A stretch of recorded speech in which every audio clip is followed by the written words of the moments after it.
Na Vía Láctea encontraremos un bonito lugar. Asombroso. A ciencia non coñece límites.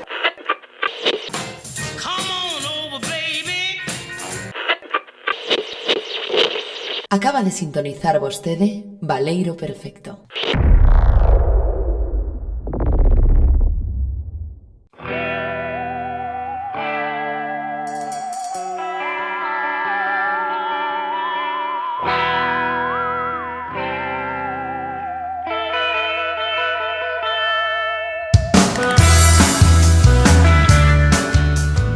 Benvidos de novo ao Baleiro Perfecto, este espazo singular no que habitan, ou que no que habitan non sei o que, pero habitamos nós dende logo e tratamos de sobrevivir ao tempo. Como isto xa sabedes que gravamos os programas e logo son emitidos nalgún momento do futuro, habería que dar algunhas pistas así da nosa situación, mais a primeira supoño que compre dicir, pois por exemplo, que morreu hai nada aquí o señor Ratzinger, non? Mítico papa que xa estaba aí para morrer, pero nada, pois xa sabedes que así podes máis ou menos ir intuindo por onde nos movemos. Xa como for, estamos no capítulo número 13 desta... Bueno, nos dividimos por tempadas, pero en realidade como que nunca acabou a primeira porque seguimos contando do principio. Este é o capítulo número 13, que é un bonito número, non? Que me recorda unha peli infumable de banderas, que era o Guerreiro número 13. Non sei se iso aquí alguén da nosa pandilla, pero unha película infumable. O reino completamente. Eu do videoclub. Entón vou presentar xa o de sempre. Primeiro facer as presentacións que corresponden, porque temos o grupo de sempre que ven sendo o mellor grupo posible ou que puidemos atopar neste recuncho do universo, que ven sendo, como sempre, número 1 a nosa querida Alba Rozas, ou Alba Desbroces se traduces polo Google Translate. Compañeira. Hola. Que tal estás? Nome Estás en Santiago de perfecto Compistola, polo que me dicías antes, non? Sí, pero é segredo. Eu a nivel oficial estou en Salamanca. E nada, quería agradecerlle a Darío, por certo, que me felicitou polo meu aniversario. O resto non me felicitastes, así que non vos agradezo nada. Veña, rapaces, de nada, Perdón, Alba, joder, que a verdade é que a máis cumplir 27 anos sempre é unha cousa que hai que celebrar, é certo? En realidade xa teño a idade de Cristo, así que supoño que tamén hai que ir morrendo, pero iso hai que deixar para... Atravesada pola lanza Longinus. Non, espero que non, Alba.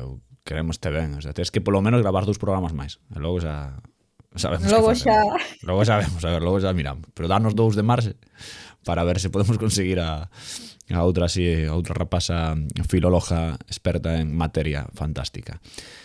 Temos tamén experto en materias fantásticas e outras historias que é o noso querido compañeiro Guillermo Rodicio. Mr. Rodicio, compañeiro. Que tal, amigo? Estaba facendo unha listaxe mental de cantas rapazas expertas en fantasía coñezo para ir preparando fichaxes. Non unha lista tan longa, non te creas. Estamos apurados, de xente. Oide, así que... ainda por riba de felicitarme polo aniversario, que agora me esteades buscando sustituta, non sei como teño que tomar, Ei, é insustituible, Alba, por iso non te preocupes. O sea, iso saben nós e sabe o público que nos escoita. Iso non hai ningún problema. Nunca... Irémonos nos antes que a ti deste programa, probablemente. O sea, non hai problema ningún. Non te preocupes. Votaremos antes a Pablo. Que temos tamén presente por aí a Pablo Pesado, compañeiro. Está ofendido, perdón. Non lle convenceu este argumento. Estás por aí, Pablo, muteado, quizás? Pablo volve con nós. Bueno, logo presentarei con todas as da lei. Temos tamén a Darío NJ, o mítico, místico, lendario Darío NJ, compañeiro. Que tal? Boas tardes a todos. Aquí andamos nunha viaxe, non? Digamos. Nunha viaxe, non interestelar, pero de algún xeito, hoxe falaremos de viaxes e falaremos de asaltos e falaremos de cousas así. Compre non desvelalo aínda, porque xa sabedes que aquí como que sempre metemos a cita, non? A cita famosa esta de tal. E esta ademais teño unha moi boa, que esta lle vai facer moita gracia a Rodicio, que se non a escoitades, esta vai ser a primeira que imos meter, xa sabemos que galego e portugués é a mesma lingua, de acordo, pero esta vai ser entón con sotaque portuguesa, vai ser a primeira. Rodicio, non sei se sabes o que penso. Creo que xa sei o que vas poñer, sí, o puto mellor, sí. Entón, Entón, vou non deixar aquí, escoitades esta movida, e logo xa seguimos e presentamos e falamos do que van sendo este programa, e saímos coas nosas primeiras veces. Veña, estad atentos a ver se recoñecedes esta pedazo sonoridade que teño preparada.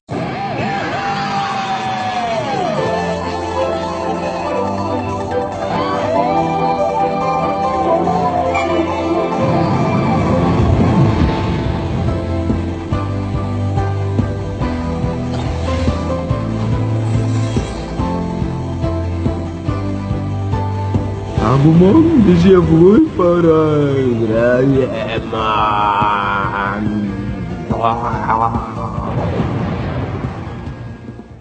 E sí, esta é a versión con sotaque portuguesa de Digimon, de evolución de Agumon en Greymon, que ven sendo unha cousa lendaria neste podcast e que xa viña, xa recuperamos, non? Que se to xa fora de algún directo da que cheira papá, se memoria non me falta, Sí, non? xa. Non me falla nos tweets. Creo que era cando estábamos Xa comenzando a ensináramos. nosa relación, creo que foi cando comencei a formar parte deste grupo. En fin, sexa como for, Digimon aparece a palabra Digimon e aparece, xa sabes que usas aí que ledes os títulos destas cousas, pero estos son os isekais, os famosa palabra isekai, non? Que hoxe veremos de que vai, e na que o mellor, hoxe, quizáis esa unha das cousas que realmente sempre como quedamos por feito, non? Cando contamos primeiro as nosas primeiras veces, non? Como que parece que está bastante claro, pero o mellor hoxe creo que pode ser a materia así como máis descoñecida das que fomos tratando, polo menos por nome, non? Que como está como a palabra isekai xaponesa, xa podes imaginar, está moi anclada nun xénero, sobre todo anime, manga e tal, inda que logo veremos que isto ten un pasado, ten un presente e tal. Pero vaya, os imos contar as nosas primeiras veces un pouco así, a ver a que pasa, a ver se alguén descoñecido non sabe o que un isekai, se non o busco en Wikipedia, pois a ver se polo que decimos as nosas primeiras veces aprende un pouco por onde van os tiros. Alba Rozas, cal é a túa primeira experiencia con isekais? Se o mellor non sabías que eran isekais, pero eran isekais. A ver, eu realmente non sabía que eran isekais, pero eu creo que a máis clara e a máis evidente é con Digimon, non? Coa serie que emitían na televisión e que eu papei polo menos primeira e segunda temporadas enteiras. E despois a partir da terceira aí xa me perdo un pouco.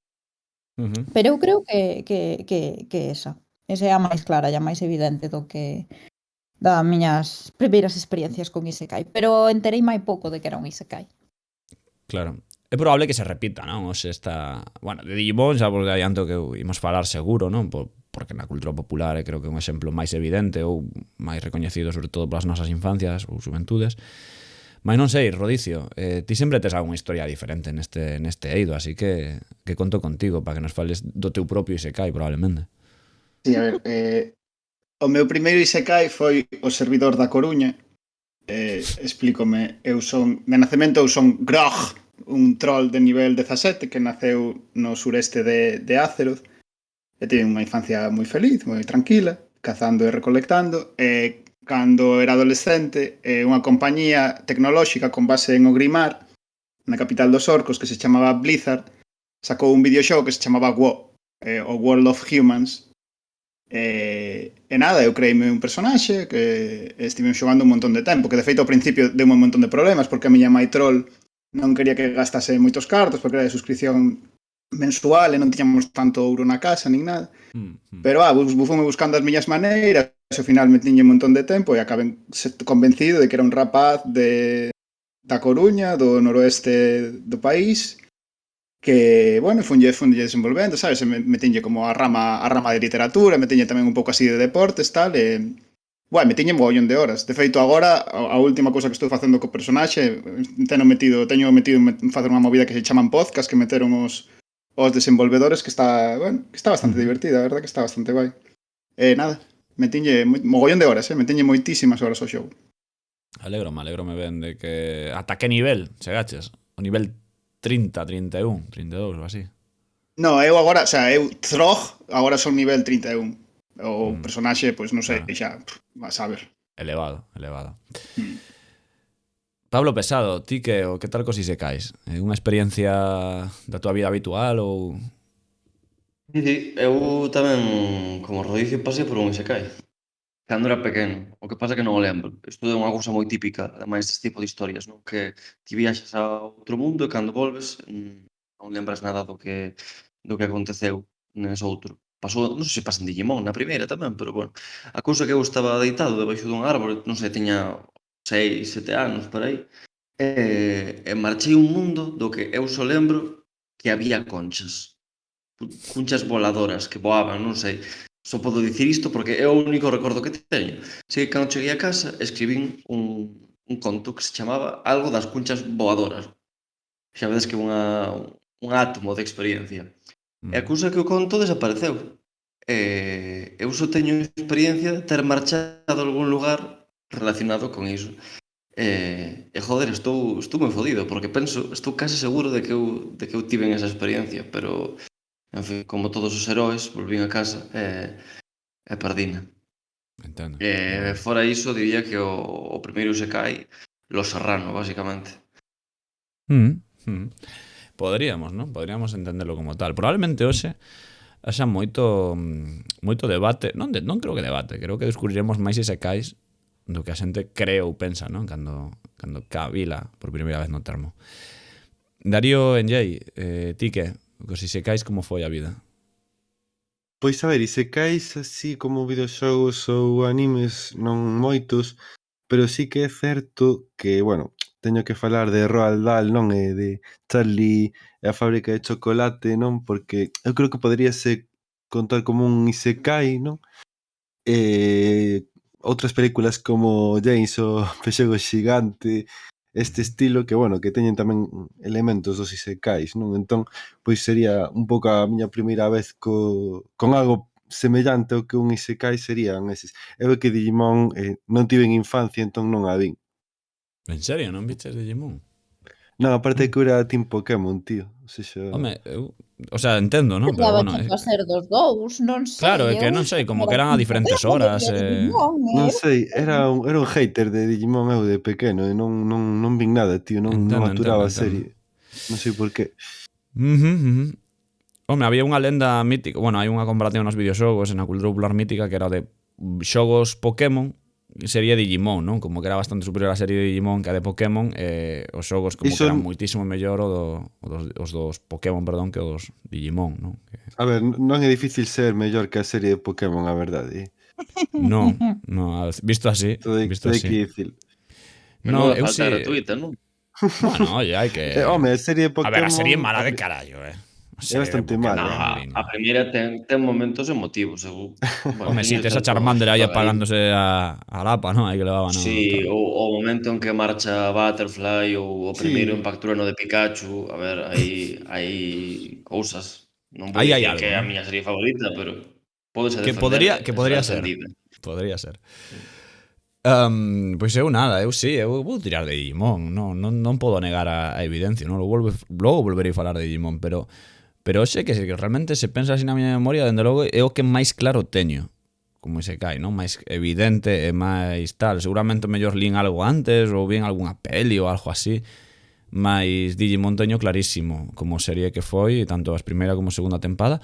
Mas o que dicía Alba, non? Que lá non me iba a terceira. A miña terceira parecíame que daba un salto bastante interesante no tema adulto, parecíame unha serie moito máis dramática. No, eu creo que sí que a vin, pero non de maneira regular, sabes? Ao mellor episodios soltos, terceira e cuarta eu creo que xa porque ademais creo que houve unha cuarta, xa episodios soltos. Eu sei que vin completas a primeira e a segunda, eso seguro. Pero sí, sei do salto que falas.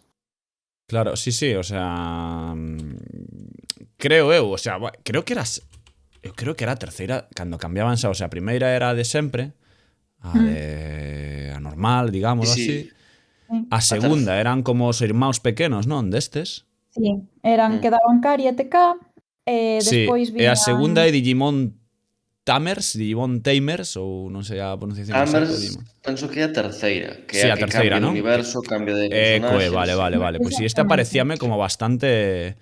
Que o protagonista, bueno, era o rapaz, pero tiña a Gilmon, non? O dinosaurio este vermello. Parecía un dramón, esta se me pareceu un dramón, pero increíble, con algúns... Había unha escena con Leo... É moi boa esa serie. É que a mí me pareceu moi boa, o iso recordo que teño eu, había un momento con Leomón, e como Sí, era absorbido pero por un que logo é bo, non? Pero é brutal, esta serie hai momentos moi dramáticos de Dios e pareceume que teño que revisala un día, teño que vela, a verdade, porque teño un recordo bastante serio e bastante contundente que me parecía bastante boa. En plan, Quero teña que lembrar vela. que ten unha animación tamén de moita calidade, máis que Sí, outras. sí, é que era, xa que eu creo que xa tiña cousas en 3D, de CGI e tal. Había algún Digimon, non? Porque ampliaban ademais elenco, non? Ou cadro. E había algún que era unha auténtica, que había un concretamente que era o demo que era a evolución, eu creo que de Impmon, acórdome do pequeno, que eran porque os tiñan como dous irmáns, eran rapaz e rapaza, e Impmon era o seu, que era como un especie de morcego demo. E evolucionaba nunha especie de moteiro pistoleiro, que era Dios. Era moi edgy. Sí, total, sabes, absolutamente edgy, non? Pois isto, claro, esas sabedes que os personaxes de allí, perfecto. Pois este era a hostia. Entón, pois acórdome diso de que era un malo, era un antiheroe, era un puto antiheroe. E logo faise bo, e hai unha serie de momentos ao longo da peli cando o mundo Digimon xa vai ao mundo real, non? E hai unha explicación tamén mesmo de como pasa isto, que ese mundo sí que fora creado, bueno, unha serie de cousas que creo que habría que volver a Digimon Tamers algunha vez, non?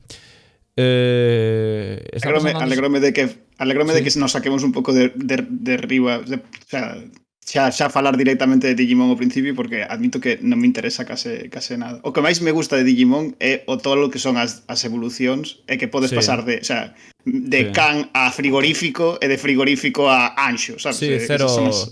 Sí, non, e incluso Digimons que non son, o sea, unha mesma evolución podes chegar de varios bichos. O sea, en vez de ser tipo auga, tipo tal, eran tipo todo, non? Os Digimon. Eran tipo Digimon. Non había ninguna lógica animal, era Digievoluciona, No, esta había... outra cousa random que... Sí, a veces sí, o sea, había diferentes tipos, había tipos. Había tipos, pero eu sei que, por exemplo, podías obter dun mismo Digimon, quero decir, un mesmo Digimon podía evolucionar en varias cousas. Por exemplo, depende de como se comportase e tal, pero tamén esa mesma cousa podía vir de distintos Digimon pequenos. Sabedes o que quero dicir?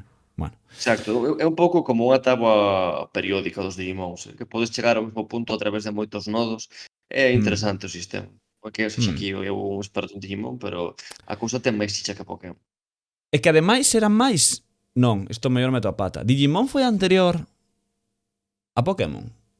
No sentido estrito... É posterior. É posterior, seguro. De emisión non, de emisión aquí non. Non, de emisión seguro que non, pero a mí soname que... Non, pero non. Eu creo que a primeira comenzou no 97. De emisión sí que son posterior. No, isto é posterior, é verdade que era... Sí, completamente, é posterior. Bueno, logo asegurareime, vendo aquí rápido, un vistazo aí rápido, pero bueno. Nada, pois estas son as nosas primeiras veces. Imos continuar para bingo, aquí como sempre, coa nosa cortina favorita da mellor serie de animación da historia, evidentemente.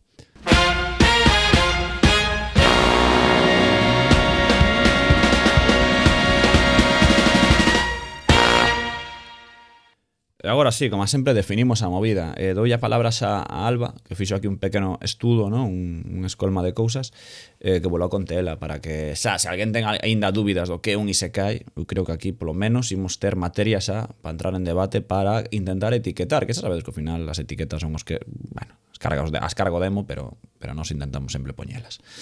Albiña. Pois eu non sabía o que era un Isekai. Como vos quedou moi claro cando se propuxo o tema, non sabía o que era un Isekai. Pero agora xo sei, porque Isekai é unha palabra xaponesa que significa mundo diferente. De feito, I significa outro e Sekai significa mundo, así se a queremos descompoñer filolóxicamente.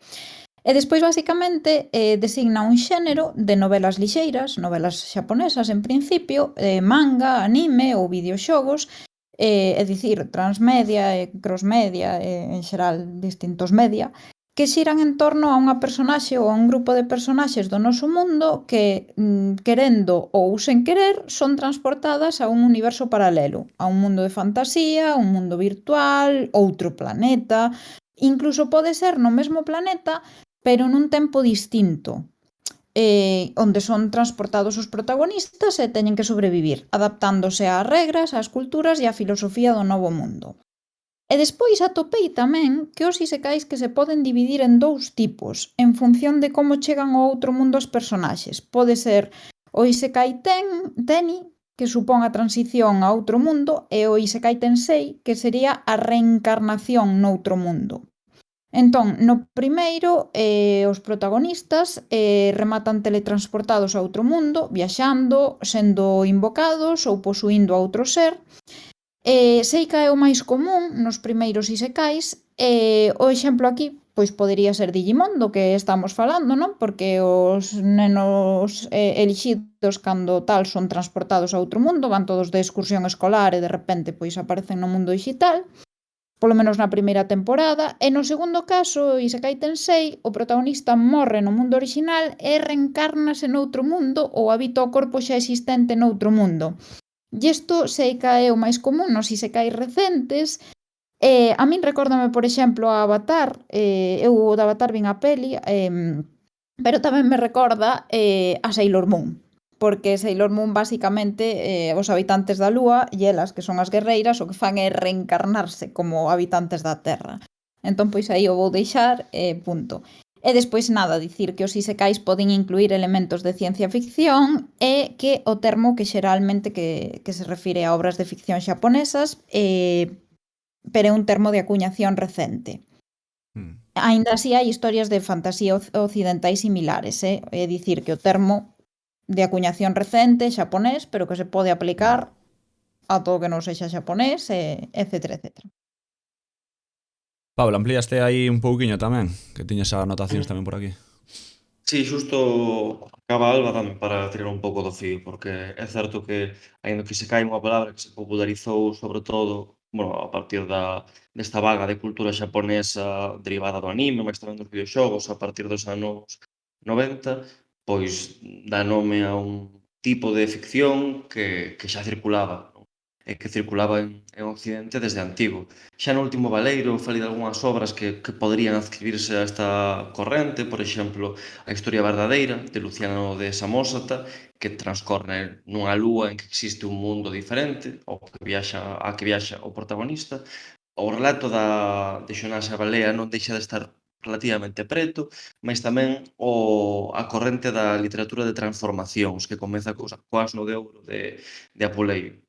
En fin, hai aí toda unha serie de obras que teñen en común a idea de transformarse noutra cousa e vivir unha serie de aventuras en consecuencia. Non sempre noutro mundo, mas vai por aí.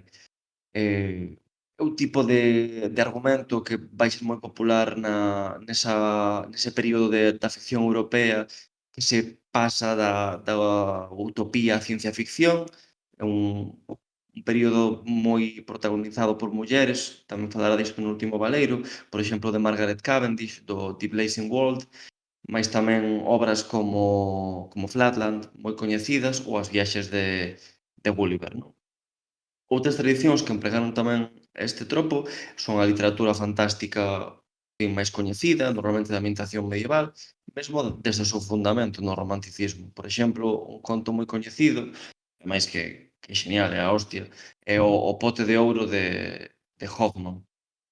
Mais tamén poderíamos incluir aquí a literatura infanto-xuvenil que fixo deste tropo, pois, bueno, tirou moita rendibilidade, non? Por exemplo, as Crónicas de Narnia, ou aquí en Galiza, o Arnoia de Méndez Ferrín, sobre o que volveremos despois. Mas con certeza eu penso que o tipo de ficción que mellor soubo coller toda a potencia que tiñan os isekai en Europa foi o surrealismo. Por exemplo, penso na obra de Boris Vian, obras como Outono en Pequín ou de Compañeros xeracionais, todos moi próximos ao surrealismo, non sempre nas filas directas, mais próximos en todo o caso, non? Como iso, Raymond Queneau e as súas Flores azuis, un libro que tamén é moi recomendable. En fin, toda esta contextualización, un pouco para ver que a cousa ven de lonxe, mais que a pesar diso, parecería que estoupou a partir do século XIX. Por unha banda é lóxico, porque é o século en que se produce o boom da literatura fantástica, mas ao mesmo tempo dá para preguntar por qué, non? Que pode ter pasado a partir dese momento para que a xente queira consumir un tipo de ficción que se caracteriza porque alguén normal viaxa a outro mundo en que normalmente xoga un papel heroico. non? Eu penso, unha razón que se me ocorría e que podemos discutir, se cadra, é que precisamente porque a partir do 19, pois cada vez máis unha parte maior da poboación foi entrando na sociedade moderna, nunha sociedade pois, baseada no capitalismo, no intercambio de mercadorías, baseada no mundo urbano, pois, con luz nas estradas, se queredes, non? Pois a xente deixou de creer todos esses seres sobrenaturais que antes eran parte da súa vida cotiá, non? Se por unha banda houbo esta perda de crenza, como que a realidade colleu máis peso, volveuse máis pesada para a poboación mayoritaria, pois é normal que buscasen un tipo de ficción que aínda podían protagonizar. Non? É difícil imaginar un mundo fantástico que acontece no noso mundo, mas parece como máis plausible de repente achar unha porta, un armario, un furado no chan, como o caso de Alicia no País das Maravillas, que nos leva a un mundo en que todo isto si é posible, non? O Mago de Oz tamén estaría aquí, por exemplo, agora que me ven á cabeza. E penso que algo diso pode haber, que é como o último subxénero que nos permite imaginar que nós somos os protagonistas dese mundo increíble, desa fantasía épica. Non é que aconteza algo, é que nós estamos aí. Non sei como vedes isto, se vos parece unha boa teoría ou se vos parece aquí traída porque sí. A min, a verdade, gustame moito. Voulle dar a palabra de todas formas a Rodicio e No, logo sí, recupero. argumenta. Non, é que me parece totalmente, non? O que se dixo sempre esta tontería, non? De que cando chegou a luz desapareceu a Santa Compaña, non? Que en Galicia é tan evidente, non? Ou mesmo a pérdida de certos mitos, non? Como, bueno, non sei como os chamades vos, en Pala son os cucerellos, os animais que hai por aí, gamusinos, din en español, creo, ou caralladas. Huestias, din en Asturias. En galego é biosbardos, non? Non sería biosbardo? Tamén, sí. Hai varios, sí que cada sitio ten o seu. En Palas decimoslle cucerellos, non? E ti vas polo campo dicindo cucerellos o saco. Bueno, o que quero dicir é que esa perda, non? De mitos ou de propias historias, de propios posibilidades de atoparnos con algo no campo está cada vez máis limitado. É certo, non? Que parece que a única opción viable xa ou nos queda ir a outros mundos literalmente no espacio ou literalmente cambiar de dimensión ou de paralelo no que seña, non? Aquí podemos establecer o que iramos, non? A min é que eu cando falo de isekais pareceme moito tema de interdimensional, non? Ao fin e ao cabo, estamos cambiando de mundo e parece que se está noutra dimensión que non somos quen de ver de primeira, se temos que ter algunha porta de acceso ou algún xeito, non?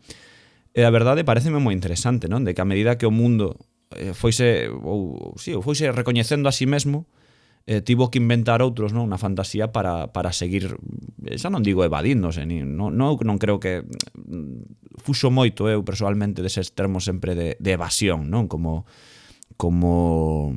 se diría, como excusa a hora de crear mundos, non, de ter que aislar, non pareceme como moi doado.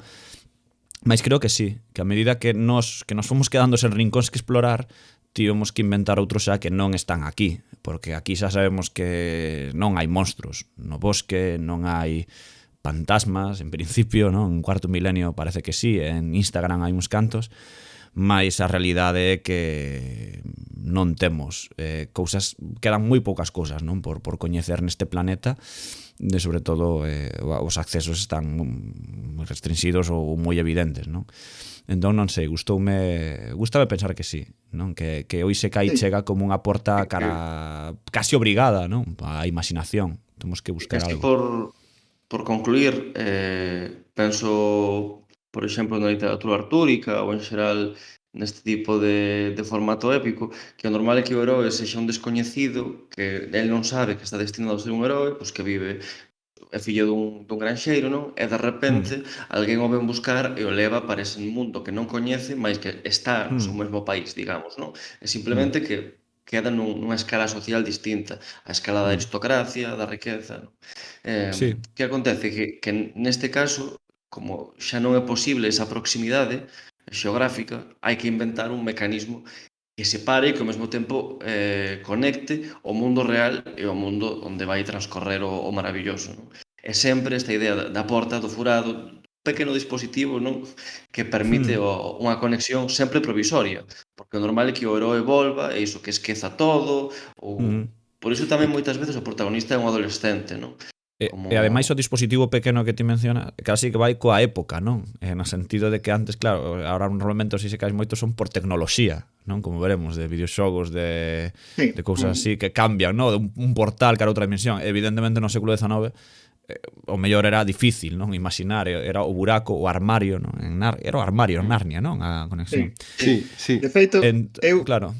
por decir, en realidad, por matizar, aínda que non estou en desacordo, entendo que sí que penso que vai por aí un pouco o agotamento do mundo.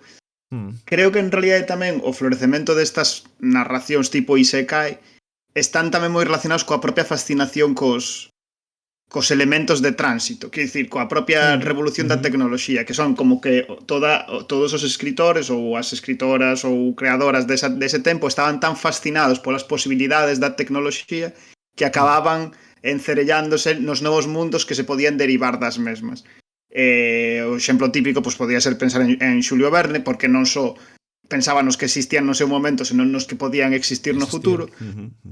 Pero, por exemplo, para enlazar con esta idea, hai unha obra que me parece moi interesante que se chama A lente de diamante, que escribiu un escritor irlandés que se chama Fitz James O'Brien no 1858, que de feito está traducida ao galego en Ugin e Munin, que no fondo está obsesionado coa idea de, o sea, trata sobre un personaxe que está obsesionado coa creación da lente perfecta para descubrir o mundo microscópico, e todo o libro está como pensando sobre como sería ese mundo microscópico e os seres que aparecerían ali, e todo acaba derivando tamén un pouco no surrealismo que podemos ver en obras como Carroll, que xa mencionaba tamén Pablo, que serían un pouco por onde vai tamén acabando moitas destas narracións.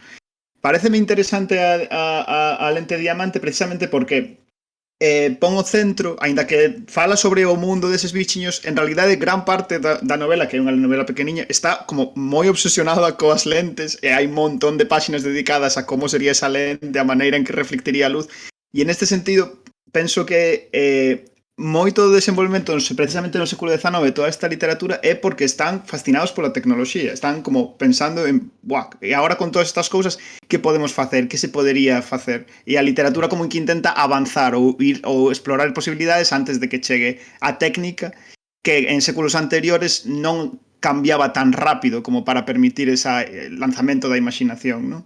Non sei como vedes esa alternativa de posibilidade.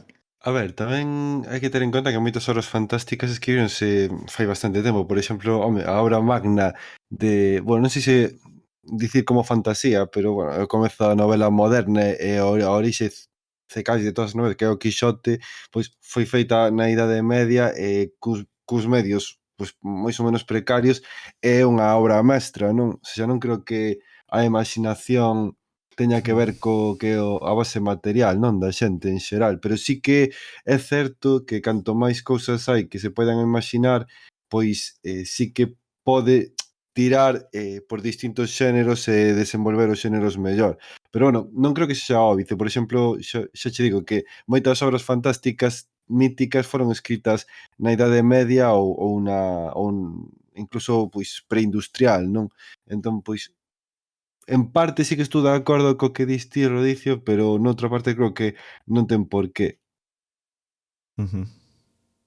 Por certo, penso que no Quixote hai un isekai. Hai un capítulo en que Alonso Quijano cae por un pozo ou algo así, verdade. chega a outro mundo, e ao final, non, está flipando, tal. Pero creo que é algo aí.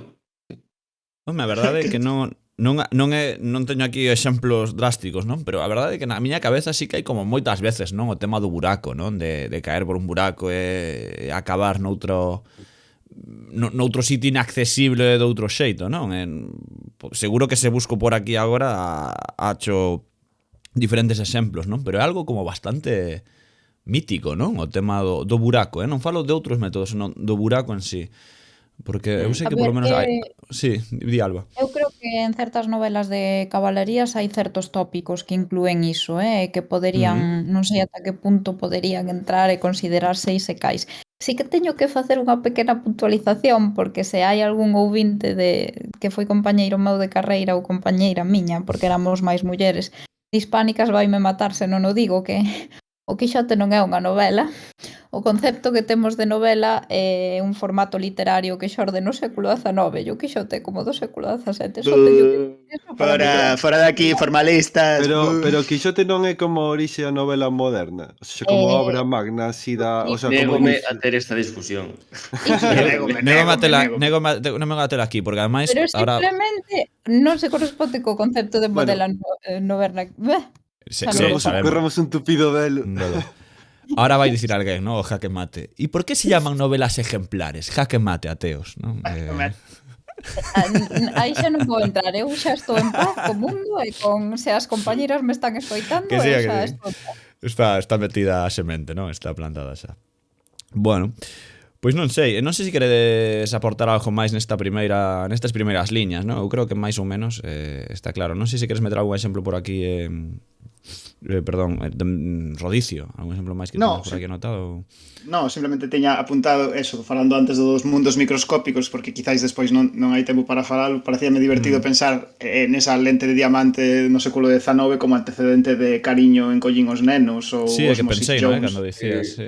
Xusto aí engadireu que é un dos tópicos máis fortes dos isekai, sobre todo occidentais, non? A cuestión do tamaño, como que outro mundo Sí. non está Sí, é verdade. nunha dimensión diversa, senón dentro do corpo humano, por exemplo, non? Ou no xardín de fora da casa. Ou mesmo, aquí forzando un pouco, pero que os xoguetes teñen o seu propio mundo que nós non vemos porque canto se van, Exacto. espertan e tal. Que iso tamén é de Hoffman e desa ficción máis romántica tal. Esa liña, quero... Perdón. Esa liña só quero reivindicar a Érase unha vez o corpo humano porque me parece increíble e o putísimo mellor e no fondo tamén é cunha especie de isekai divulgativo que imagina como un funcionamento interno que é a repera. Está guapísimo. Hai que reivindicar, aí reivindico doblemente, porque dixéchelo ti, pero por riba, Osmosis Jones, a mí me parece unha película absurdamente boa. Está guai, verdad? Absurdamente boa, con Bill Murray, papel protagónico, bueno, no protagonismo no mundo real, ¿no? No mundo interno, como dicides vos, establecese como unha conexión así de tipo Eras unha vez, ¿no?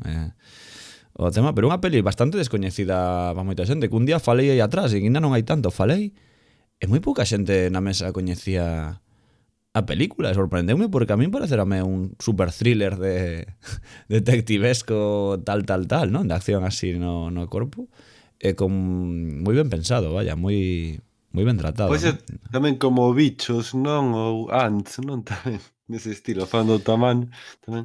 Sí, é que a min fame moita gracia ese tipo de historias, non? De cando intentamos humanizar, non? Os procesos. Hai grandes exemplos en Pixar, non? Pixar é unha experta en humanizar X procesos mesmos de sentimentos, ou da mente humana, como en como se chamou aquí do revés, non? Inside Out. Inside Out, sí. Bueno, pois nada, imos entón a afondar nese pozo. Le dou a palabra, como case sempre así, non? Que empezamos a afondar nesta historia a Alba. Non sei por onde quere tirar ela ou que melón quere abrir, pero eu doulle aquí a palabra. Pois eu estiven pensando moito en como afondar nunha definición así, non sei, características xerais de isekais que se adaptase un pouco a todo. E eu creo que, así como as viaxes espaciais as definín a través do cronotopo, poderíase analizar o funcionamento dos isekai desde a perspectiva da existencia dos mundos posibles, porque teñen que existir mundos posibles para que haxa isekais. Esta perspectiva foi desenvolvida polo teórico checo Lubomír Doleczel na súa obra Heterocósmica, ficción en mundos posibles. Perspectivas. Bueno, isto é aplicable a moitas máis obras ficcionais, a todas en realidade, pero o que fai Doleczel é presentar un análise do concepto da mímese, do reflexo da realidade e da súa evolución como forma de concibir un obxecto artístico. E por que escollo esta teoría para analizar os isekai? Porque ao tratarse de personaxes do noso mundo que derivan en outro, a mímese e a súa concepción vai entrar en xogo sempre. O sea, a réplica da nosa realidade e a entrada en xogo de outra, pois vai estar aí. Vouno resumir así un pouco moito. Dolecel distingue tres tipos de mímese: a mímese real, na que o obxecto artístico é considerado unha representación ficticia da realidade. Nos isekai atinxiría o mundo do que proceden os protagonistas. Non obstante, esta mímese real tal vez podería ser unha mímese universal, que sería o segundo tipo de mímese, na que, segundo Dolecel, o obxecto artístico é considerado unha representación ficticia dun arquetipo da realidade. Xa non sería a representación da realidade, senón dun arquetipo. E en calquera caso, estes conceptos atinxirían o lugar de procedencia dos protagonistas ou os propios protagonistas, como en Digimon, que o lugar de procedencia é Tokio ou...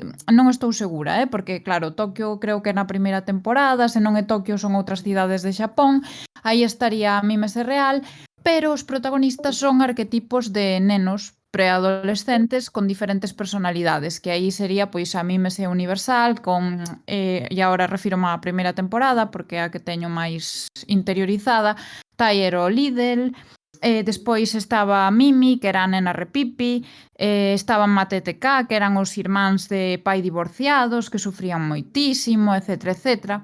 E en calquera caso, o que define o Isekai, ao meu ver, é a entrada en xogo da mímese de mundos posibles, na que, en concreto, o mundo ficcional, aínda que podería ser outro elemento, como as personaxes, segundo a teoría de Dolecel, sexa considerado unha realidade autónoma, independente de referentes reais. No caso de Digimon, o mundo digital é unha realidade autónoma derivada do mundo real, pero funciona de maneira independente.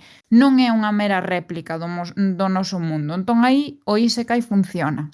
E ademais nos Isekai, agora xa para rematar, respectanse as regras xerais dos mundos posibles, que son tres. A serie de mundos posibles é indefinida e de variedade máxima.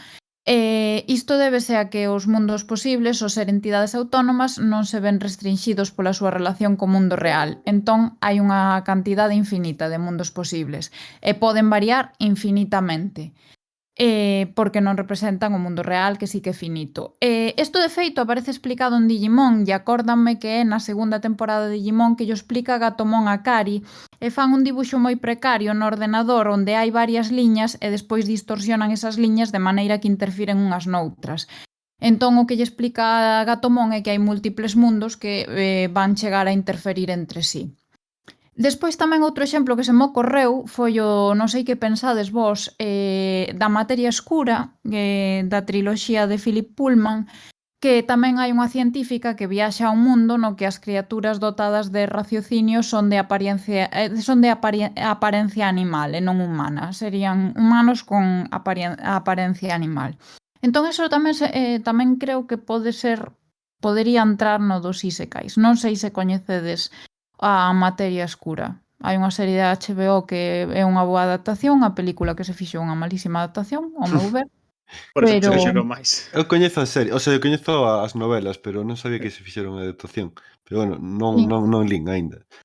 Hai a serie, bueno, eso, había unha película, a película xa ten anos e agora fixos a serie. A serie é mellor, a serie é moito mellor. Eu creo que a serie sí que recollo que a novela e o que a triloxía, eu creo que a película non, que non souberon encamiñalo ben. É interesante na Materia Oscura. Bueno, perdón. Perdón, é a dos bonecos, simplemente. É a que parecen bonecos ou algo así. A ver, aparecen o que se chaman daimonios, que basicamente a túa alma ten forma animal e está fora do teu corpo. É unha maneira de explicarlo. Entón non sei se te refires a iso con bonecos. No. Decía algo máis literal, non? De que estaba rodada con medio bonecos ou algo así, pero pode ser unha palla miña, estou confundido con outra historia de Netflix ou...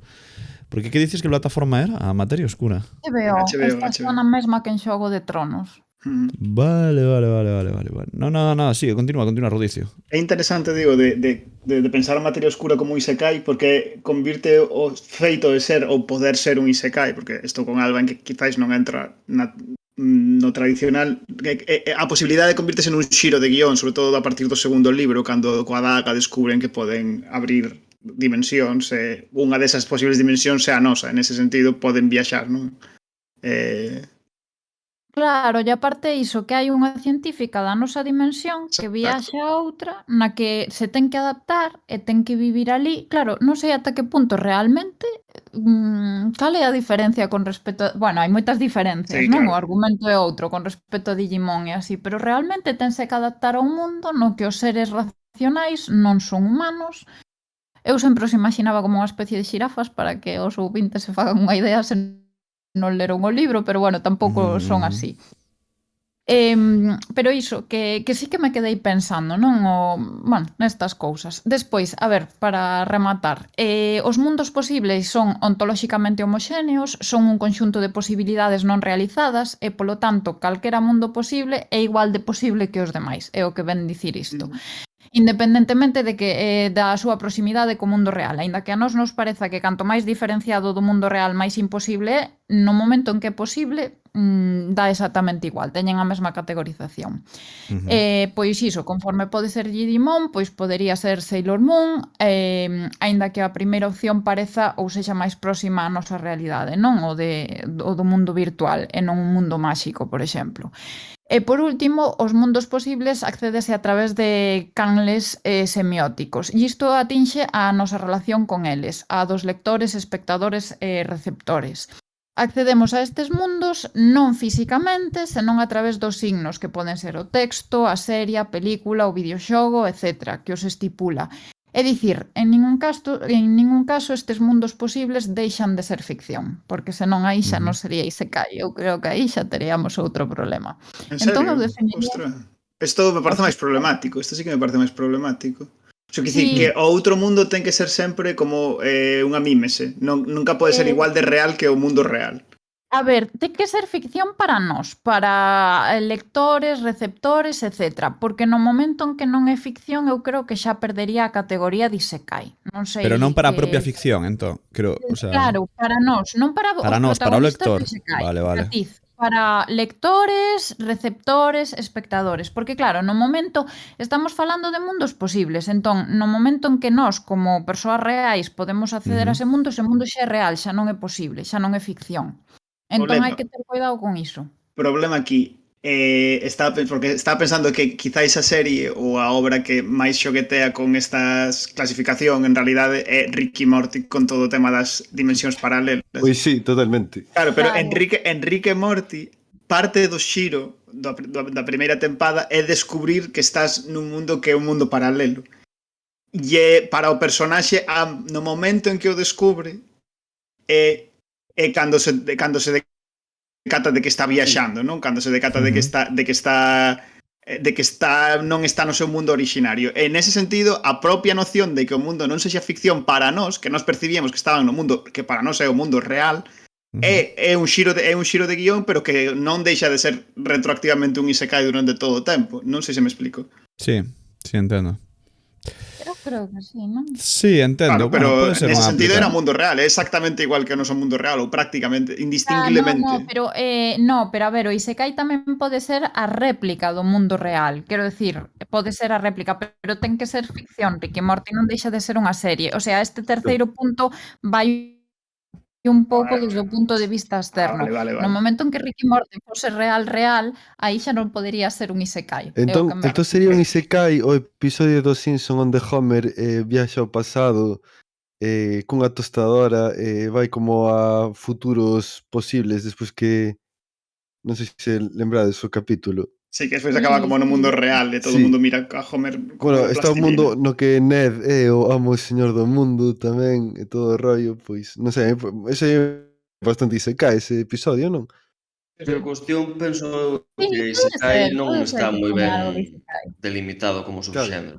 Eu penso que ten que haber un certo heroísmo, non? Ten que haber unha aventura que vai ser protagonizada polo protagonista que non podría ter levado a cabo no seu mundo de orixe. Dis? Sí, por iso precisamente quizáis a materia oscura é problemática, porque como decía Alba, non é, o sea, a parte de Isekai da novela non é o do protagonista, non é o arco principal, por decir así, vaya. Non, pero sí que é certo que a científica que vai e fai o descubrimento, porque realmente fai o descubrimento no outro mundo. Descubro que o entón aí, bueno, sí, eu creo que non, a ver, é un exemplo moi extremo, non se adapta ben, non sería exemplo prototípico nin nada, estaría tal. Pero sí que é certo iso, que ela chega a ser a protagonista porque é a única humana que hai, E despois o descubrimento que fai non nese mundo, non no seu. De todas maneiras, temos que ter en conta que a categoría de Isekai é algo que naceu para dar nome especificamente a certos tropos da ficción xaponesa contemporánea, que se caracterizan precisamente pola produción industrial, se queredes, non? Pois animes tes 100 cada ano que tratan de 5 temas moi concretos, canónicos, e que van a por iso a full. Entón, claro, saír de aí e ir a unha produción menos formularia sempre vai ter pois pequenas cousas que non encaixen. Entón, Eu estou de acordo, non? penso que Ademais o podemos Isekai aceptar bastante. E ademais que o Isekai como tal, non? O termo xaponés puro é esa herdanza, perdón, non, o presente oriental e tal, é brutalmente abusado. O sea, aquí chegan algúns, non? Como Sword Art Online ou Digimon ou tal, pero ali é un xénero ultra abusado, non sei se sabedes, vaya, o sea, ves unha listaxe de Isekais case, chegan porque o mundo é global, pero é un termo ultra abusado e creo que ás veces mesmo despreciado, non, por certos sectores por consideralo menor ou demasiado lixeiro ou salvando excepcións, non? Non sei se logo ides falar de algo disto, non? Da desconsideración que hai co xénero, non sei se alguén vai a afondar aí. É un melón grande a abrir, O sea, porque claro, é un pouco quizás hipócrita porque titulamos o programa Isekais, e no fondo é porque o sea, a categorización é interesante porque nos sirve para falar de un tipo de historias ou un tipo de ciencia ficción e fantasía que se fai alrededor da viaxe a outro mundo. Pero claro, empregamos o termo Isekais porque os que máis abusaron e máis levaron ata o extremo este tropo son os xaponeses. Coa cantidade de animes que se producen anualmente con este tropo duplican anualmente toda a tradición literaria anterior, por decirlo así. Xa non se falamos tamén dos videoxogos, o sea, estaba pensando en Persona, estaba pensando eu que sei neste anime que saiu hai pouco de Doctor, non me acordo como se chama, bueno, que é un personaxe que é un doctor que viaxa como a un futuro distópico. Ou sí, que ten que como reconstruir o mundo, non? Sí, ten que reconstruir o mundo Pero iso non é un Isekai, creo, Bueno, pero que bueno, entendedes, non? O sea, pero o problema que ten é que claro, Doctor Stone, pero bueno, sí, quizáis non é un tópico, pero bueno, o que quero dicir é que esa producción en masa da que falaba o Pablo, ao final produce que estanca, teño a sensación de que estanca o xénero, de que obriga a que pases por unha serie de tics para que o público se sinta cómodo porque está vendo un produto que xa sabe como se vai mover, como vai respirar, non? Un pouco como poden ser as comedias románticas norteamericanas que teñen que ser desta maneira porque senón a xente non se sinte cómoda vendoas. Isto pode ser problemático en tanto se convirte en homoxénea a produción xaponesa no resto do mundo. Quer dicir, se nos consumimos un montón de animes nese sentido, cando vayamos a producir obras con eses tropos, acabaremos metidos nesa mesma roda porque tes a sensación de que senón o público non che vai entender, non? Eu non estou de todo de acordo porque penso que a cuestión da repetición e do formulismo do Isekai e da cultura xaponesa popular non é que estea estancado o xénero, non? É que é parte de como se produce esa cultura.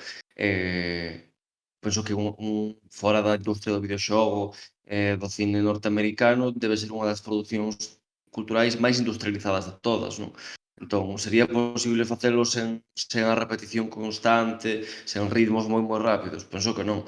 O problema máis ben, diría eu, é que hai outras tradicións do Isekai que xa estaban antes, que igual se están a perder, non, por esta versión máis simplificada, máis repetitiva, pero bueno, hai produción xaponesa do tropo que se vai fora deses parámetros, non? Penso, por exemplo, dous xogos bastante importantes, como poderían ser, por dous celdas, ademais, por unha banda o Majora's Mask, bueno, Majora's na pronuncia que ficou aquí, mas Majora's Mask, vai, e por outro, non me vai sair o nome, o que Link's Awakening. Non sei se o xogastes, se vostedes a man. Sí, do Majora's podemos estar falando o que queiras, Claro.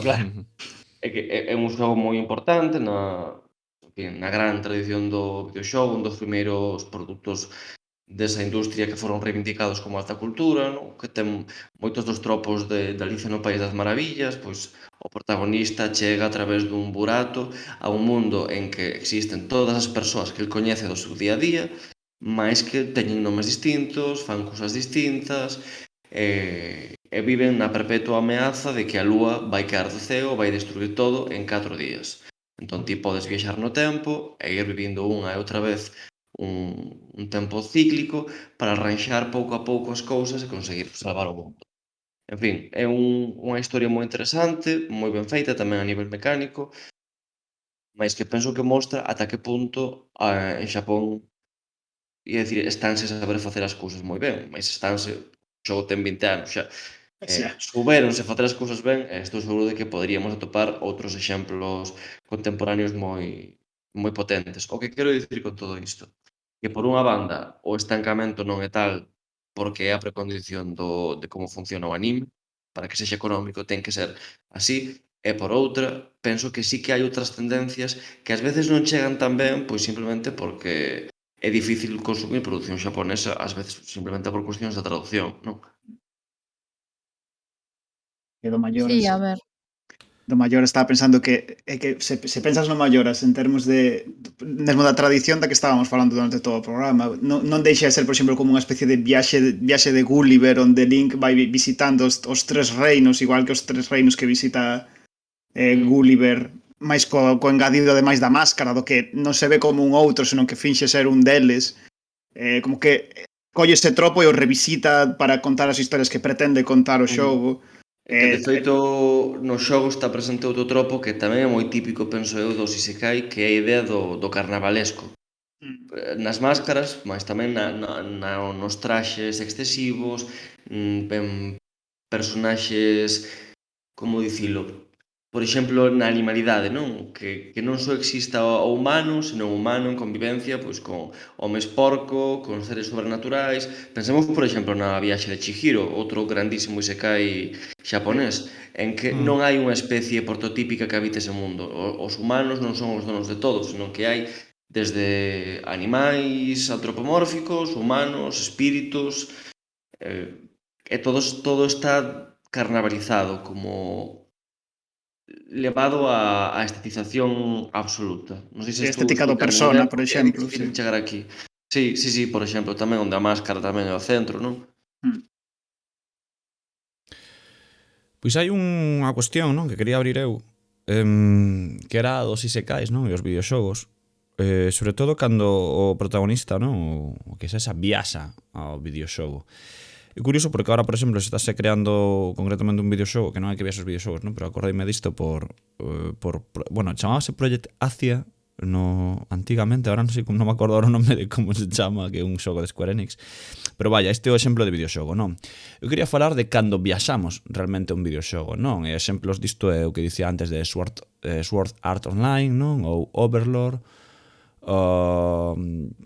Pareceme que é interesante, non? Que o videoxogo sea un catalizador de mundos alternativos ou de mundos paralelos, ocultos, non, de algún xeito, pero a mí, ademais, recórdame especialmente unha versión moderna do que dicíamos antes dos xoguetes que teñen unha vida máis aló, non? E cando apagamos a consola, o mundo que temos aí segue a funcionar. Penso en Pequenos Guerreiros, non? Penso en Toy Story, evidentemente, e penso que o videoxogo non dixe de ser non sei que pensades vos, pregunto vos, un mito moderno desta, ou unha reinvención un pouco deste asunto, ou non tanto. É que, a ver, o tema dos mundos fantásticos, ao fin e ao cabo, dá moitísima liberdade creativa, non? Porque podes como pasarte un pouco polo forro moitísimas normas ou inventar un pouco todo e ademais crear novas aventuras para os protagonistas do videoxogo. Entón, nese aspecto sí que creo que é unha revolución, que é unha non sei como te dixeches antes, unha especie de renacemento, non, deste xénero, precisamente por isto.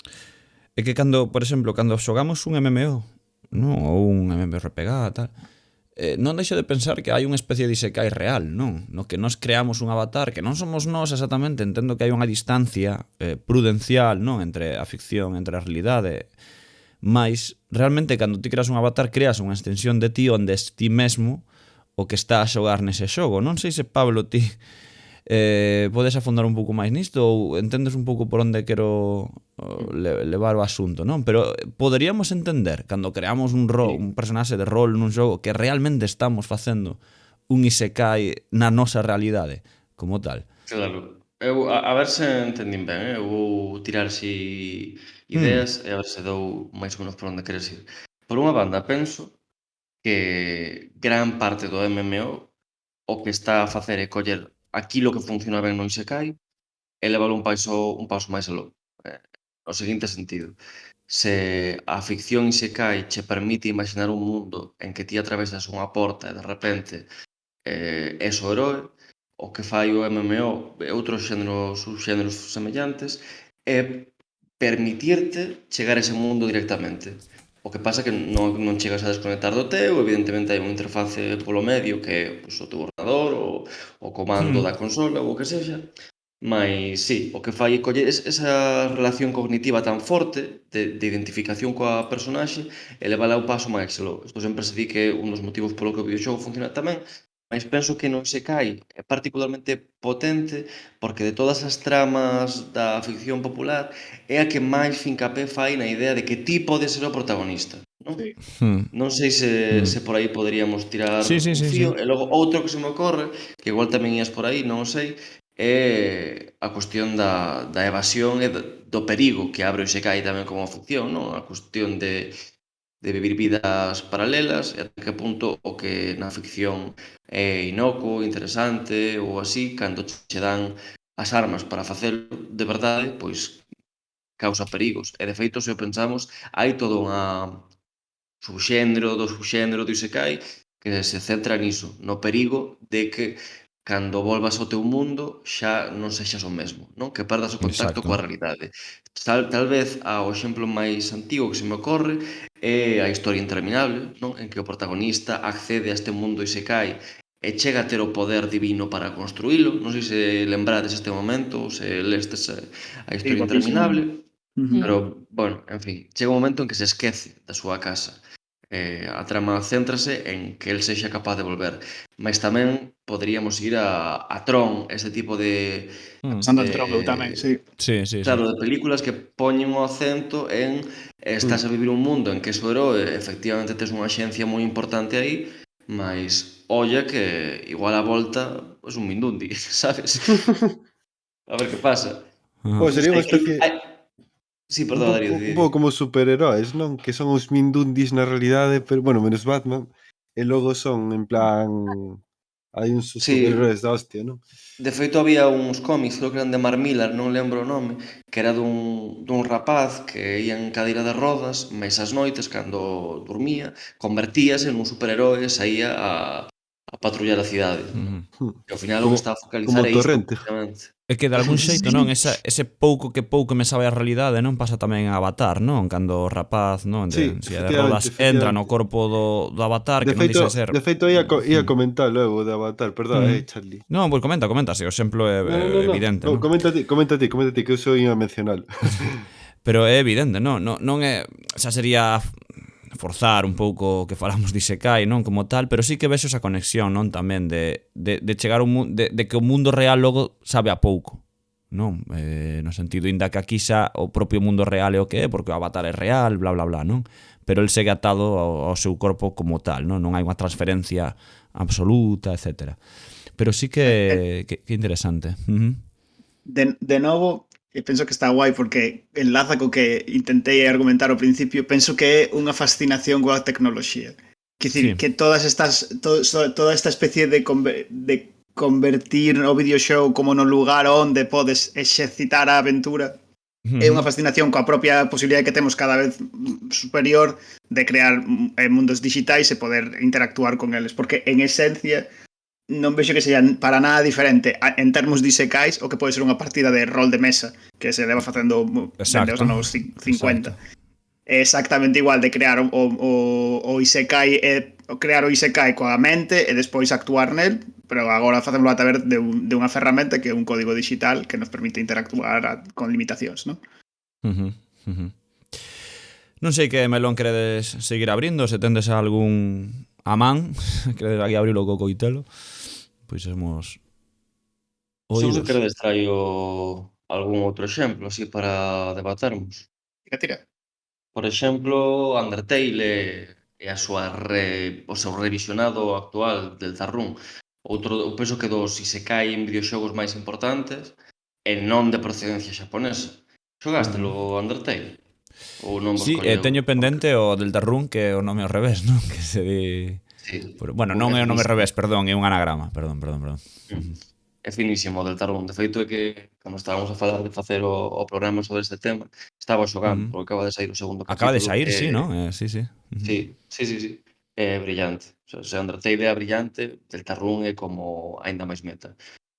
Non sei ata que punto paga a pena contar un pouco a trama, porque é prácticamente a idea do Isekai posta sobre o papel, non? Pois un rapaz cae a través dun furado e chega a un mundo en que viven os monstruos.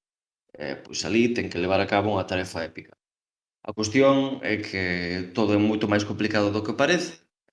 O xogo ten un potencial metanarrativo moi forte, a túa partida gardada lembra cada pequena cousa que fas, e no fondo agocha un dilema moral e mesmo unha filosofía moral, unha discusión sobre cales son as accións correctas, cales non, que é moi interesante. Pero fora de que vai Undertale, penso que é relevante pola forza cultural que colleu.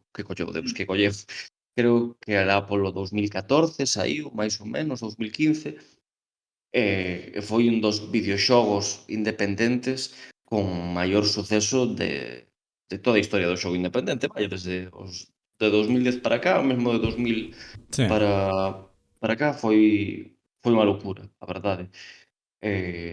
Non sei ata que punto podo recomendar Undertale porque é moi coñecido, iso tivo moito suceso, pero penso que se tivese que quedar cun exemplo das posibilidades estéticas, intelectuais, do que queirades, sería Undertale. É a súa nova versión del Tarrún, que é unha especie de Isekai dentro dun Isekai, e que, por certo, volve constantemente sobre este tropo, non? Sobre uns rapaces dun pequeno instituto, dunha pequena vila que ninguén coñece, que non é importante, non é unha gran cidade, que a través dun armario chegan a un mundo paralelo, que neste caso chamase Curo. E como sempre na obra de Toby Fox, que é o autor, por certo, que non dixen o Sí, nome, iba a dicircho, non? implica Toby tamén Fox. unha deconstrución dos tropos propios do xénero que é moi interesante. Sí, é que como xogo é moi especial. Eu creo que é o típico xogo especial, como podríamos decir, dentro do propio medio, non? Un fito para o medio, poderíamos hiperbolizar un pouco, quizáis, pero creo que sí, non? Dentro do apartado indie, ademais no ano 2015, cando empeza tal, viuse como unha avalancha, non? O sea, creo que é o típico exemplo de xogo independente creado por unha persoa que alcanzou un éxito brutal e absoluto e ademais está descaradamente ben visto, non? Na industria. Eu creo que Toby Fox está a ese nivel de xenio, non? Creador.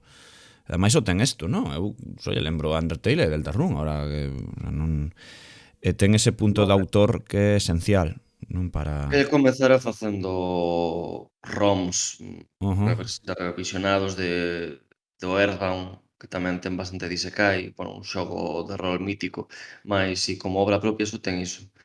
E que a mí me recorda un pouco a nivel autoral, falo dicir, desta xente de xogos independentes que acadou un nome, non? Tipo a Lucas Pope, que non ten nada que ver a súa obra coa de Fox, pero sí que ten ese nome no mundo independente. E acadar iso só a mí pareceme xa meritorio nesta industria, onde a verdade o tema autoral só estar oculto, como mínimo nos videoxogos, ou non é excesivamente relevante para unha gran maioría, non? Da xente que xoga, vaya, a ver que me pode decir que a parte de Michel de Ansel, non? Iba a dicir que xogo de Ubisoft a xente coñece o director do xogo de Ubisoft, por exemplo, de o último Assassin's Creed, non? Ninguén o coñece, sabes? É así. No. Entón é interesante destacar por isto, non? Xente como Toby Fox Game by Hideo Kojima. Claro, ou Hideo Kojima, non? Quero decir, que son xente que non abundan autores, é moi agradable dar con eles, claro. Rodicio, ti que abres aí? Que tes, eu sempre tes un home de recursos, eu estou convencido de que tes un as Eu quero, a ver, hoxe sí que traio quizás a cousa máis tola da que nunca falei nun Valeiro Perfecto. Alégrome. Quero falar dunha novela super experimental e moi extraña dunha escritora portuguesa que se chama Patricia Portela, un libro do ano 2008 que se chama Para a Cima e non para o norte.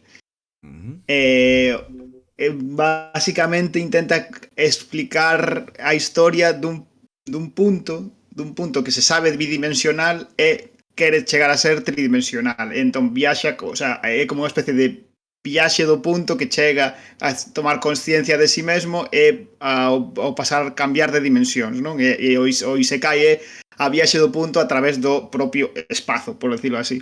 É unha a propia autora comenta ao principio da novela que algúns antecedentes, claramente un antecedente o de Flatland, que xa comentara, xa saiu antes mencionado, mas está levado moitísimo máis ao extremo, porque hai unha autorreflexión de que todo o propio libro é unha especie de performance en que ti eres consciente de que o punto protagonista é un punto que ves escrito e vais xogando coas tipografías, coas diferentes imaxes que van aparecendo polo libro, reflexións xeográficas que de repente se convirten en metafísicas, unha chiscadela constante o feito de que todo está explicado nun espazo ao mesmo tempo que é bidimensional, que é a propia páxina do libro. No fondo quere xogar a que pensemos que o propio libro, a súa superficie do libro, é para nós un isekai, como un lugar que podemos ollar, pero no que non podemos vivir, por decirlo así. O sea, o libro é como o artefacto a través do cal chegas ao seu mundo, pero en sí mesmo é o outro mundo, onde vive o protagonista literalmente. Literalmente o protagonista é o ponto escrito sobre o papel. Pouco tolemia, non? O que dicías ti, sí. Pero original. Super interesante. Sí. Estou aquí poñendo na miña lista de libros para ler, que saibes. A lista pendente, Como vai esa lista, Pablo? Pois ben, porque tamén puxen o da óptica do que falou o Rodicio ao principio, así que... A ver, o de Portela non lle podo recomendar así a todo o mundo, tens que ter un pouco de interese por a literatura experimental, porque é hardcore, é bastante hardcore. Entendo. Pero é moi interesante, É moi interesante. Pois eu iba a comentar aquí unha historia que me fixo graza antes, non? Porque falando de isekais, como que tiña dous exemplos maravillosos que creo que no fondo son un pouco contrapostos, non? Ou que se contradicen un tanto, sobre todo na maneira de velos, non? Un é Jumanji e outro é Ready Player One, non? Sí. Ademais gustoume, non? Porque é verdad que os dous van de xogos, non? Neste caso invadimos un mundo digital, bueno, no caso de Ready Player One invadimos un mundo digital moi concreto que se chama, hostia, non me sabe o nome do Oasis. Oasis, sí. E aí a xente vive, non? Esa fai a súa vida, é máis importante case estar aí que no mundo real, este tipo de cuestións que todos seguramente, se non estes o libro, vestes a película, probablemente. E logo temos Jumanji. Claro, pois bueno, a peli pois é bastante parecido ao libro, a verdade. Ten unha adaptación decente, vaya. E logo temos o caso de... Sí, entretida. E logo temos o caso de Jumanji, onde realmente o que hai é un xogo de mesa, non? No termo analóxico, pero realmente ambos crean mundos, non? Hai un mundo aí o que acceder. Un cun aparato, outro cun tableiro, non? Pero no fondo creo que é unha cuestión semellante. Pero tamén se contradicen un pouco, non? No que Jumanji xeralmente digo, porque isto é importante, é o mundo de Jumanji o que invade o mundo real, non? E produce pois certas cousas desagradables, non? Para o mundo real que non está preparado para unha estampida ou unha inundación ou o monzón ou arañas de tamaño considerable.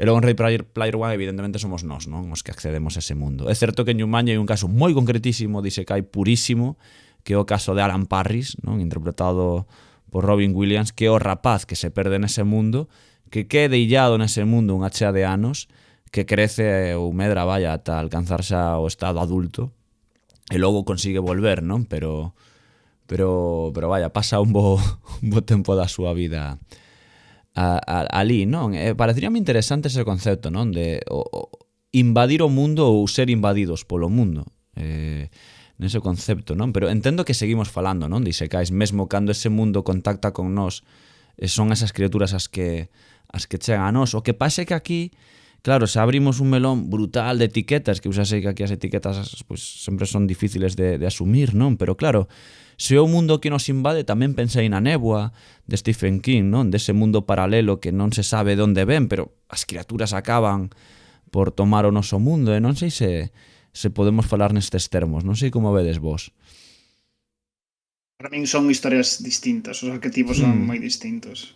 Porque o que se pretende contar é sempre distinto. Distinto, non? Perdemos a figura do heroe, non? Que si atopamos, non? Non sei se caís ou do anónimo que chega a heroe, non? Probablemente. Xusto o caso do Jumanji é complicado porque Alan Parry si viaxa ao mundo de Jumanji. Sí, nese caso é concretísimo, non? O que sí, Charlie, o de Ready Player One, a min parece o sea, o que a novela e o que o sea, a película é un plaxio durísimo da de Snow Crash, o sea, non sei se coñecedes o libro de Snow Crash, que creo que de Neil non. Stephenson, o libro, que era precisamente dun tío que é repartidor de pizza e que nun mundo virtual é como un heroe, non? Entón o que a premisa pois colleron no aí de Neil Stephenson, é de 92. É un pouco así deso, de un tipo que pizzero e que logo nun mundo de internet é como un crack, vamos, así xa. Que a mí Ready Player One probablemente veña de aí ou veña de calquera, que a mí sempre me parece tan pouco original no sentido de que creo que todos pensamos algunha vez que isto se iba a facer ou que se iba a escribir ou que se iba a dirixir, porque me parecía como unha idea moi evidente, non? Un mundo virtual, un mundo tan vasto e tan forte que me parece un pouco básico o tema, non? Hai moitísimas desas, o que pasa que sí, exacto, non son que non. coñecidas, non tiveron moito suceso, pero a velas, vaya, a porrón. A última iteración é de hai uns meses, a película esta protagonizada polo tipo de Deadpool, non me acordo como se chamaba ahora o actor. Ryan Reynolds. Sí, a de Free Guy. A de Free Guy, que no fondo é unha especie de revisitación onde o protagonista é un NPC en vez de ser unha persoa real, é un NPC e sirve para meter un montón de referencias a outras cousas e dicir, entendí la referencia. Pasa o mesmo con Romper Ralph, non? Que tamén é como que pasa cando apagas, non? A máquina de videoxogo ou a recreativa no local, non? Que todos van aos servidores, están ali. Penso que está particularmente ben, dentro dese a mí gustoume, que me dan bastante grima, por certo. A idea do mundo virtual e tal, un pouco, como di o Rodicio, moi referencial, pero mal, non? Como, mira, Pac-Man, tal. Ninguén coñece Pac-Man, non? A película. Pac-Man, a película é para matarse. Hai unha peli, non? Na que escapa. Como se chama? A película de Mario Bros tamén é un isekai, joder. Isekai, sí. Home, claro, de Mario Bros, a de... Sí, a de carne e oso, sí. Sí, sería. No. Sí, pero non podemos mentar esta película. No, digo que non sexa, digo que por favor no. Non podemos mentar esta película aquí, claro. Pero sí que vai por aí, non? Vou buscar un dato de mierda Jumanji, de metadato, que ademais ten certa importancia para a historia de Jumanji en sí. Sabedes que o actor que interpreta o pai é o mesmo que fai deste de Cazador? Na película. Sí, e iso ademais, se paras a analizar un pouco, ten certa referencia meta, non? Dentro da propia peli, porque o Cazador tamén como que sempre está insistindo en ensinarlle algo, non? A Ala, non? De volverse un home, non? Que é o mesmo que lle di o pai, realmente, non? Hai unhas referencias así bastantes na película de tes que medrar, tes que asumir as túas responsabilidades, tal. E o Cazador tamén é... Tamén lle di constantemente isto, non? De que por fin eres un home, por fin aceptas o que ten que vir, non? Incluso antes de matalo, non o mata, pero intenta, non? É o mesmo actor.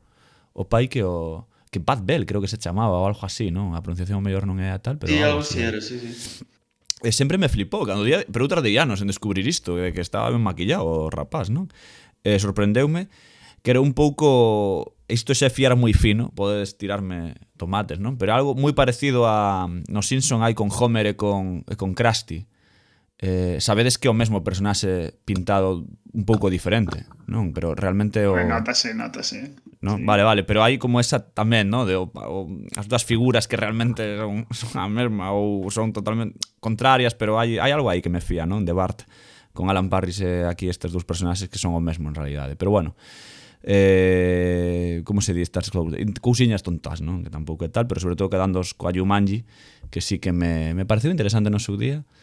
e incluso mesmo establece lazos entre o mundo real, non? E o mundo isekai ficticio, non? De que realmente había un personaxe que era o seu pai que estaba aí, pero bueno. Datiño É curioso, absurdo. porque en tema, non o pensara nunca, pero en tema conecta con outro isekai fundacional e que en realidad é super influente como é Peter Pan, non? A idea de Sí. Bueno, do neno que se queda atrapado no outro mundo e ali non é capaz de madurar. Ali queda como nunha especie de limbo totalmente infantilizado. e logo do que falamos antes de Roald Dahl, non? Que moitas novelas de Roald Dahl son precisamente isekais, non? Teñen bastantes características con isekais, non? E logo, Oye, sí, perdón, Darío, sigue.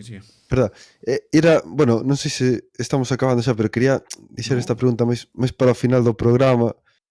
Gardo para o final do programa, mellor. Bueno, vai ser en breve. Interesante, É unha bomba nuclear aquí, nuclear, así Eu creo que está ben. Vai ser interesante, coñezo xa a pregunta, pero bueno, vai estar en breve, que eu creo que por unha vez que imos ben en tempo, non imos dar unha chapa aquí criminal de 2 horas. Está ben. Non, eu falaba, perdón, que non me lembro. Como se accedía a Nunca Xamais? Iban voando, non? Iban voando. Esa está, Esa esa é o rollo, non? Pero os adultos non podían entrar. Non. Non. O sea, ese era o límite, Non non? viven xa ali, vai. Tamén Ajá. quedei pensando se non sería un isekai Peter Pan, Eu creo que sí, non? Claro, Neste sí, sentido, acceder a un mundo que non podemos acceder ou que non é visible para o resto. Perdón, non é visible, non. Isto entón é que xa jodimos. Entón vamos a falar de Harry Potter e non penso, non é. Non fagamos iso. No, está prohibido. Xa sabemos que fixemos un monográfico que podedes ver. Eu creo que o Baleiro Perfecto, isto sempre o digo, é que cada episodio é un pouco independente, non? Creo que fora de algunha referencia nosa estúpida, creo que sempre pode ser consumido en calquera orde, en calquera historia, non? O cal tamén sempre Pero é eu útil, Harry non? Potter non o vexo porque non é un mundo posible, non é un No, eu mundo tampouco, posible eu tampouco acceder. vexo, quero dicir, non. Bueno, realmente tamén en Lembrade- teoría viaxan a un mundo distinto, non? Lembrade a No, promesa pero- que me fixestes a principio desta tempada. Sí, verdade, por verdade. iso digo, non vou entrar nesta Corramos un tupido velo. historia. Vale, Darío, para evitar... Perdón, bueno, tú sí. Nada, tira. Di, Estaban todos desesperados por non falar de Harry Potter sacando calquera outro tema. ¿Sabes?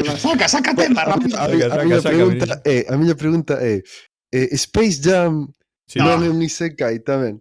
Sí. Pode Aí ser, deixo a pregunta. Pa min que sí. non pa min lembro sí. ben. Hai un burato aí tamén, non? Claro. Home, hai un burato O sea, que dá acceso aos mundos dos Looney Tunes que se supón como que está baixo terra e os propios Looney Tunes tamén acceden ao noso mundo para incluso levar ou secuestrar xente para levar ali, non? Eu creo que sí, non? Que sí se Claramente un establece. isekai. Eu creo que se establece un pacto de ficción que sí que entra. Perdón, Rodicio, di. A miña hot take é que Space Jam non é un isekai porque é un anuncio. Tamén vale, non? Igual é un Yes, isekai como anuncio. Que Oye, viste esa segunda? Quer dicir, son os anuncios de Paco Rabanne isekais, pois non o sei, non me vale a pensar, non me interesa. Oye, perdón. de Martini Perdón, un momento. Bianco. Estás como rajando de Space Jam, o sea, non te presta Space Jam. Perdón. Estou rajando de Space Jam como concepto. O sea, pareceme a cousa... O sea, totalmente inaceptable. O sea, vamos a coller a Messi e meterlo no mundo dos fruitis por alguna razón e facer unha película Messi- con esa puta mierda. O Está sea, non é guapa. aceptable. Está guapa, tío. Messi xa está no seu mundo, Sí. Inaceptable. Messi, o Space mellor Jam Messi é todo o que está mal, tío. Todo o que está mal na sociedade, tío. Pero está pa todo O Lucas, único boy- tío. O único bo de Space Jam é que non está Will Smith. Hostia. Se o miramos, pero está Bill Murray. Está ben, joder. Está Bill Murray e eso é unha cousa mala para Bill Murray ter na súa carreira ter participado en Space Jam. Non Terse sei, degradado creo, desa maneira. creo que estás forzando, creo que estás forzando. O Bill Murray sabe o que fai. Se está en Space Jam é Eu porque creo que sí, quixo. Eu non dubido del, a verdade. O sea, un tipo Toda- que cando, por toda exemplo, que eu adoro, que a ver, Bill Murray, creo que todos adoramos un pouco a Bill Murray, ou por lo menos eu dende logo que sí, a morte con él. Pero por exemplo, fixe unha especial graza, por exemplo, en Zombieland, cando fai de Bill Murray, e lle pegan, joder, e disparanlle porque como que imita un zombie, pero él non é zombie, él estaba ben, pero di, está ben, merezco, non? Como o rei de Palmar por facer o su normal, non? Me pareceme sempre como sublime ese momento de Bill Murray facendo de Bill Murray, non sei. A cousa é así. Space Jam, tío. Space Jam. É que Space Jam, Joder, tío, Space Jam é claramente unha idea saída dunha reunión de executivos de, tío, o Sí. sea, hai que facer isto. O sea, é como Kingdom Hearts, tío. Está todo mal, todo mal. O sea, no. Como? Basta. Kingdom Sí. Hearts, no. Kingdom Kingdom Hearts Hearts non está mal. O sea, Kingdom estendeuse Hearts está mal como idea comercial, tío. No. Mal. Todo o contrario, eu creo que unha idea super arriscada de xuntar mundos parecían antagónicos como eran Disney Squaresoft, non, naquele momento, bueno. E que lle saliu brutalmente ben para o que podía ser, o sea, non sei, eu creo que personalmente, eu digo, defendo, non sei. O problema que eu teño con Kingdom Hearts non é o problema do bocadillo de nocilla con mexillós, que dicir, non é que non me parece que se teñan que mesturar esas cousas, non, é que me parece que é unha idea de executivos buscando facer beneficio máximo das súas marcas, xa facendo crossovers forzadísimos e que ninguén pide nin se Joder, necesita. pero totalmente Pero ao contrario, porque eu creo que normalmente precisamente é tan tolo que, claro. Os executivos son xente moi aburrida, nunca che permiten facer cousas. Cando topas dous executivos que están tan tolos como para mesturar a nocilla cos mexilóns, pa diante. Eu creo que sí, non sei. Vai, oxalá houvese máis cousas destas. E Kingdom Hearts está ben. Está ben. Sí. Logo a idea, o que non pasa é sei que lo foi de outro- brutalmente, eu creo que aí sí que entra o tema capital absurdo de sí que entran os executivos aburridos a estirar ese chicle como putos tolos e sacar xogos para non sei cantas plataformas e que é imposible seguir a historia de Kingdom Hearts a nivel económico mesmo, de que, hostia, pobriño, que se compraste todos os xogos e todas as plataformas nas que iban saindo os xogos, cuidado.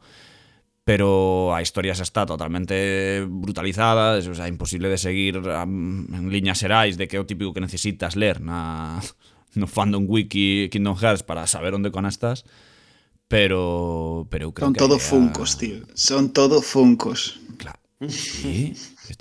Que pasa? Serían furros, non?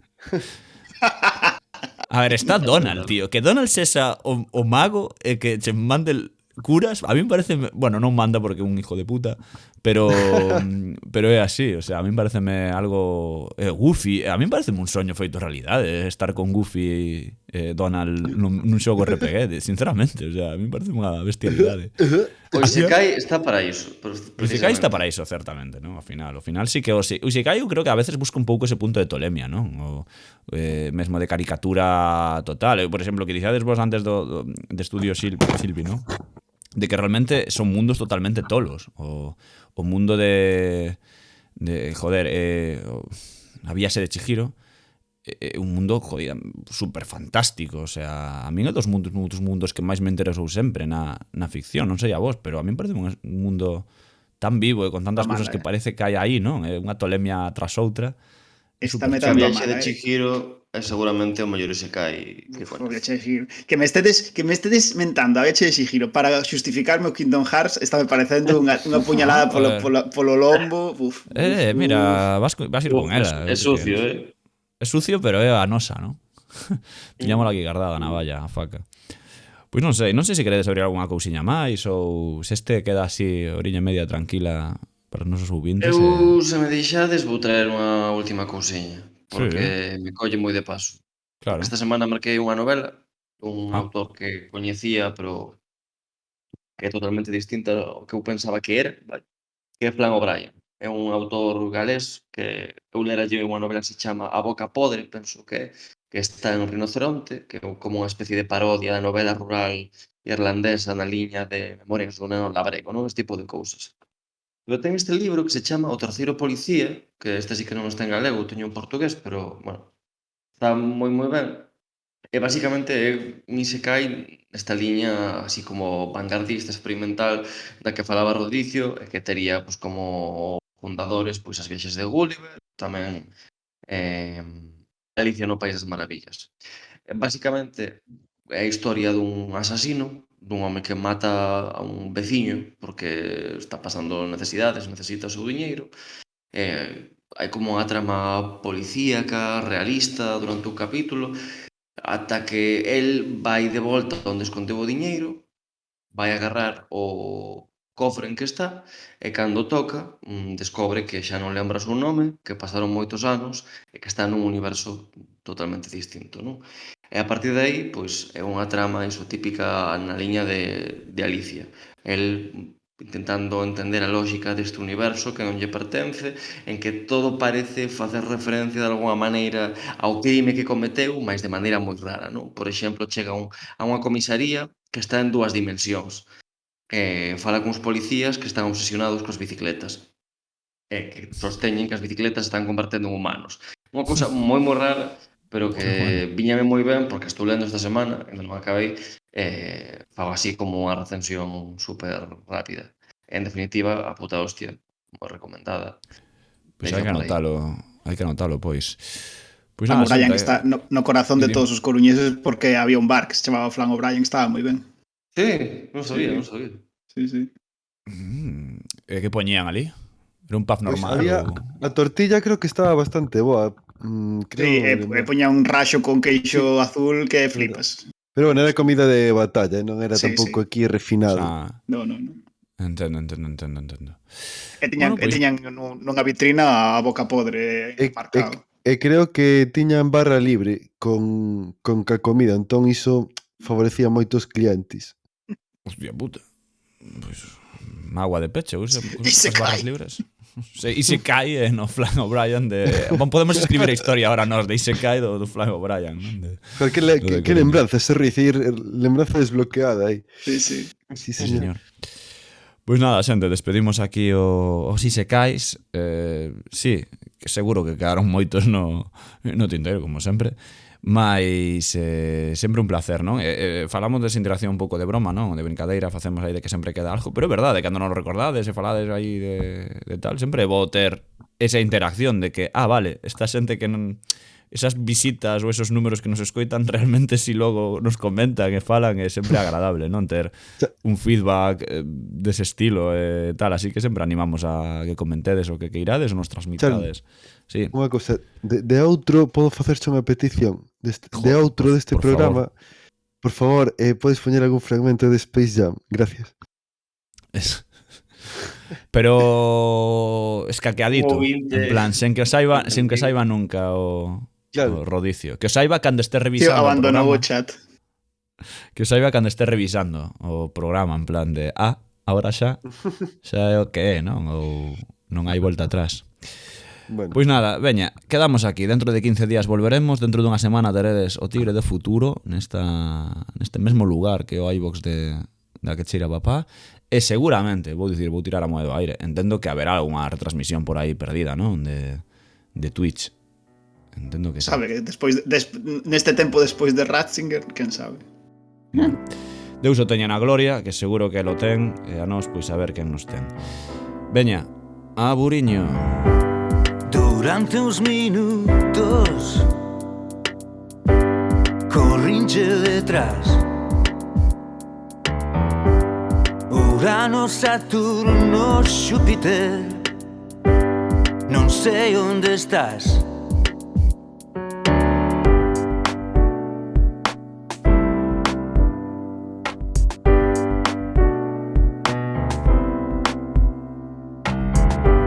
Sentado no porche, todo está en paz. Eu son o último terrícola, non fun quen de marchar. No meu telescopio, made in Taiwan, vexo para